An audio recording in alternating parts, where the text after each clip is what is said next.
Take 27. Hello, Dolly. Oh, hello, Dolly. It's so nice to see...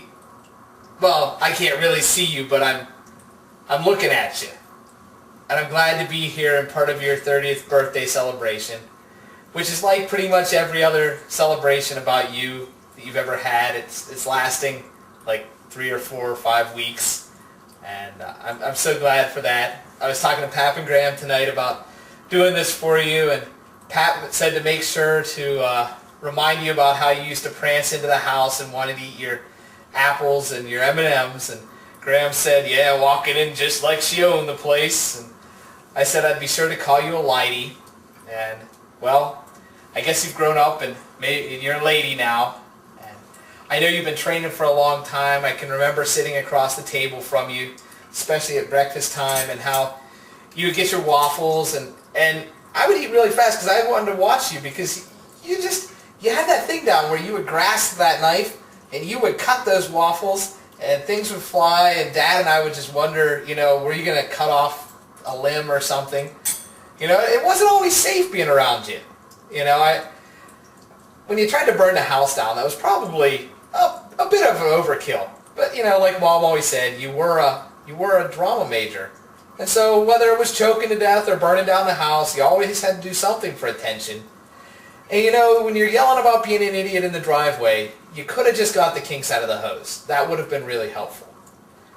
And, besides being a lady, I know you're a big city girl now, and you're all smart and teaching and doing things like that. And I remember, growing up, you were giving Einstein a run for his money from the get-go. He might have had his theory of relativity, but you had something about the whole time-space continuum thing, where your theory was that we could leave anytime we wanted to, preferably after we were supposed to get there, and still be there on time. And that made it pretty hard. And no matter how much I tried, I never could make that theory work. But I am glad to see you always were riding along with me in the Jeep, because when the defroster didn't work, it was helpful to have you there scraping the window from the inside so we could see where we were going. So I guess you're 30 years old now. You finally caught up with how old you thought you were for a long time. And I know people always think that you're the older one because you're always so old. Well, you're here. You're 30. That's like half of 60 and, pretty old. And you're having this celebration, and I'm proud of you for that. I'm proud of Joey because he's having to put up with living with you.